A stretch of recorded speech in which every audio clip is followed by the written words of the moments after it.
Shalom, selamat malam Bapak Ibu. Kita bersyukur malam hari ini kembali kita dapat beribadah dalam persekutuan doa malam secara online. Sebelum kita memulai ibadah kita, mari sama-sama kita mengangkat pujian. Hidup ini adalah kesempatan. Karena kita tahu kesempatan yang Tuhan berikan, biar kita pergunakan dengan baik untuk kemuliaan bagi nama Tuhan. Hidup ini adalah kesempatan.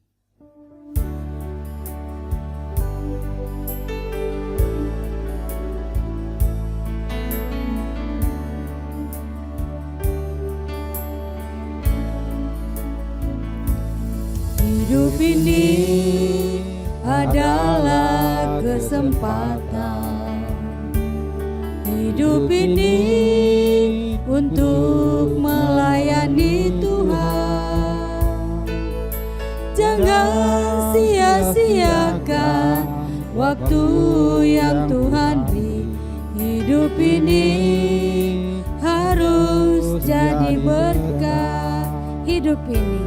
Hidup ini adalah kesempatan. Hidup ini untuk melayani Tuhan. Jangan sia-siakan waktu yang Tuhan beri. Hidup ini harus jadi berkat. Oh Tuhan, pakailah hidupku selagi aku masih kuat. Bila saatnya nanti ku tak berdaya lagi, hidup ini sudah jadi berkat. Oh Tuhan, pakailah hidupku selagi aku masih kuat. Bila saatnya nanti ku tak berdaya lagi, hidup ini sudah jadi berkat. Kita berdoa. Ya Tuhan, terima kasih jikalau pada malam hari ini Engkau masih memberikan kami kesempatan untuk boleh beribadah bersama-sama walaupun secara online di rumah masing-masing, terlebih kesempatan untuk melayani Tuhan. Terima kasih Tuhan, biar kami pergunakan waktu ini dengan baik, karena kami tahu waktu-waktu yang Tuhan berikan ini biar kami boleh pergunakan untuk kemuliaan nama Tuhan. Dan biar Tuhan Kau berkati ya Tuhan persekutuan doa malam kami. Juga ada kesaksian dari saudara-saudara kami, biar boleh menjadi berkat bagi setiap kami. Firman Tuhan boleh menguatkan setiap kami. Terima kasih Tuhan, kami serahkan persekutuan doa malam kami ini ke dalam tangan kasih-Mu. Hanya dalam nama Tuhan Yesus kami berdoa, kami bersyukur. Amin.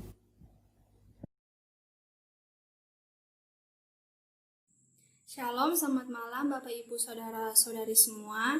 Saya bersyukur bisa diberi kesempatan untuk berbagi kesaksian yang saya alami.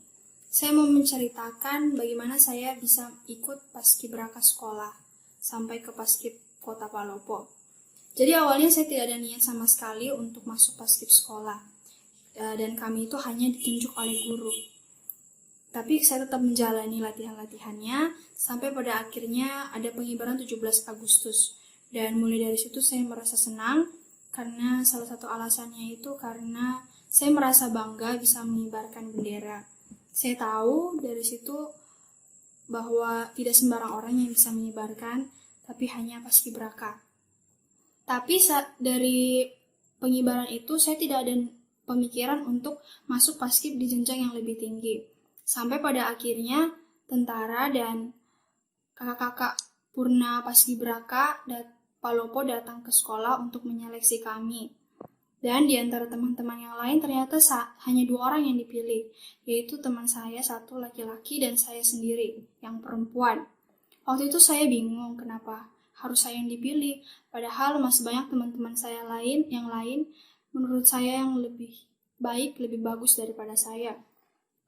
Terus saya juga minus matanya dan menurut saya fisik saya itu kurang kuat. Nah, tapi saya tetap menjalaninya dengan latihan lari di setiap pagi di lapangan Pancasila. Saya juga menjalani latihan-latihan itu dengan doa.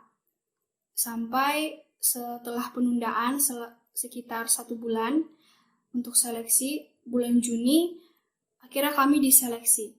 Dan dari seleksi itu pengumumannya yang keluar hanya saya yang terpilih. Teman saya yang laki-laki ini tidak terpilih karena suatu hal. Dan setelah kami selesai diseleksi, kami disuruh kumpul lagi untuk ukur baju. Dari sana saya merasa minder karena ternyata yang perempuan yang Kristen itu hanya 2 orang. Saya dan teman saya dari frater. Saya merasa minder karena rata-rata itu mereka berhijab dan sama sekali tidak ada orang yang saya kenal di sana. Yang saya pikir itu mau nggak ya mereka berteman dengan saya begitu. Dan setelah itu ternyata ada penundaan lagi untuk latihan, padahal kurang dari 1 bulan kami harus menyebar. Jadi kami punya grup dan di sana teman-teman juga mulai pasrah. Kata mereka mungkin tidak ada pengibaran tahun ini dan paling-paling hanya pembagian seragam saja. Saya juga mulai sedih padahal kami semua yang sudah terpilih itu sudah berjuang untuk bisa lolos seleksi. Sampai pada akhirnya H-3 17 Agustus kami semua disuruh kumpul untuk pengarahan karena besoknya hari Sabtu itu kami akan pengukuhan. Nah, jadi hari Sabtu itu dari pagi sampai sore kami latihan untuk pengukuhan malamnya.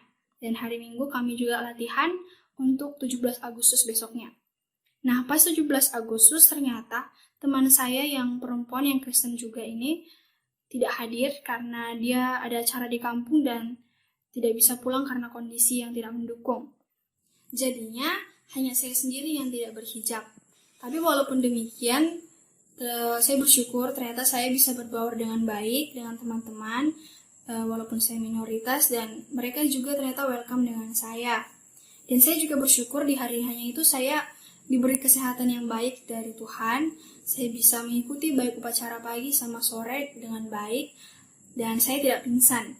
Nah, setelah upacara juga ada satu tentara yang bilang pada saya, kamu harus mempersiapkan untuk tahun depan adik-adik kamu. Paling tidak itu ada minimal 10 orang Nasrani yang ikut Paskibraka Kota Palopo. Jadi ya dari pengalaman saya ini, saya belajar banyak hal. Saya belajar bahwa semua yang saya alami ini semata-mata itu cuma anugerah Tuhan. Bukan karena kehebatan saya, bukan karena kemampuan saya. Dan setiap kekhawatiran, di dalam kekhawatiran atau ketakutan yang kita alami atau kita rasakan, jika kita bawa dalam doa dan kita percayakan kepada Tuhan, bahwa Tuhan itu sanggup menolong kita, pasti Tuhan akan menolong. Ya, demikian dari kesaksian saya malam hari ini. Semoga bisa memberkati semuanya. Terima kasih.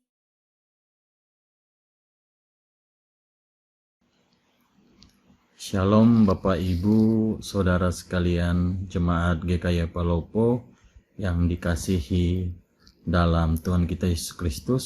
Puji dan syukur dipanjatkan atas karena kasih dan karunia-Nya kita masih berada di saat ini di dalam kondisi seperti ini. Pada kesempatan kali ini saya ingin membawakan kesaksian saya sendiri terkait orang perantauan. Pasti tidak sedikit pula di jemaat GKY Palopo yang merupakan orang-orang perantauan, di mana orang-orang perantauan itu pasti memiliki kendala atau masalah pada saat dia datang pertama kali, baik itu kendala terhadap jauh dari keluarga ataupun dengan pekerjaan yang akhirnya tidak sesuai dengan harapan atau tempat yang didapat juga tidak sesuai dengan harapan atau lain sebagainya. Di sini saya ingin membandingkan dengan kisah hidup Abraham ketika Allah berfirman kepada Abraham bahwa Allah akan menyertai Abraham ketika Abraham mau mematuhi janjinya Allah, yaitu dia harus rela meninggalkan orang tuanya, sanak saudaranya untuk bisa hidup di tanah Kanaan. Di sini juga ketika kita mempunyai masalah, baik dalam pekerjaan atau baik dalam perkuliahan maupun sebagainya, kita sebagai anak perantauan harus belajar dari Abraham, di mana Abraham itu dituntun oleh Tuhan. Baik kita sendiri juga, walaupun di tempat di mana kita berada pun, itu pasti Tuhan akan menuntun kita, karena Tuhan mempercayakan itu kepada kita agar bagaimana kita mengelola tempat itu dengan baik dan benar sebagai ladangnya Tuhan. Pada kesempatan kali ini juga saya mau menyampaikan terima kasih karena selama di sini, selama di GKY Palopo, terima kasih karena sudah menerima saya sebagai saudara dan juga keluarga jemaat GKY Palopo. Walaupun hanya sebagai seorang partisipan, tetapi saya sangat mengucap syukur sekali. Dan saya juga ingin pamit di sini karena dengan adanya mutasi sehingga saya harus berpindah dari kota ini. Mungkin di lain kesempatan pasti kita akan bertemu lagi dalam kasih Kristus. Amin.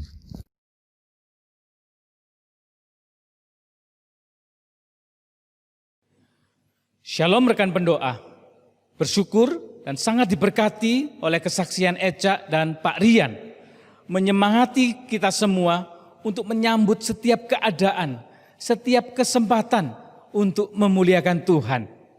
Itu sebabnya saya ingin mengajak kita merenungkan tentang waktu atau kesempatan. Saya bacakan Injil Markus pasal 1 ayat 15. Kata Yesus, waktunya telah genap, kerajaan Allah sudah dekat. Bertobatlah dan percayalah kepada Injil.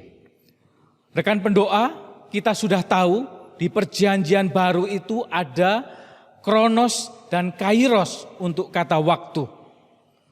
Kronos itu waktu yang ada di jam tangan kita atau di kalender kita. Tapi kronos ini bisa menjadi kairos ketika Allah memakainya untuk menggenapkan pekerjaannya. Dan ketika kita peka lalu bersikap kooperatif, melakukan bagian kita untuk turut mendukung tergenapinya pekerjaan Allah itu. Nah, Yesus memandang waktu seperti itu. Tadi kita baca Yesus memulai pelayanannya dengan keyakinan bahwa waktunya sudah genap. Dalam situasi tertentu Yesus berkata, waktuku belum tiba. Bahkan menjelang penangkapannya Yesus berdoa, Bapa, telah tiba saatnya. Jadi terasa sekali Yesus ini memandang hidupnya itu sebagai momentum ilahi, sebagai kesempatan untuk menggenapkan pekerjaan Allah. Sebagai murid-murid Yesus, sepatutnya kita juga memandang waktu seperti itu, yakni waktu sebagai kairos. Mari belajar suka bertanya kepada diri kita sendiri. Saat ini hal apa itu yang bila kulakukan bisa semakin menggenapkan pekerjaan Allah di dalam diriku atau melalui diriku. Mungkin itu terkait dengan mulai berhenti menyimpan dosa tertentu. Atau mulai pelayanan yang baru. Atau mulai disiplin rohani yang baru. Atau mulai pekerjaan yang baru. Atau mulai hidup sehat. Pilihannya banyak sekali. Dan diri kita sendiri yang tahu. Intinya, mari kita memberi perhatian lebih pada kairos-kairos kita, saudara-saudara. Supaya di dalam waktu atau kesempatan hidup kita yang singkat di dunia ini, kita bisa berperan maksimal bagi pekerjaan Allah yang kekal. Amin. Sekarang mari kita pakai kairos untuk menaikkan doa-doa syafaat kita. Tuhan Yesus memberkati.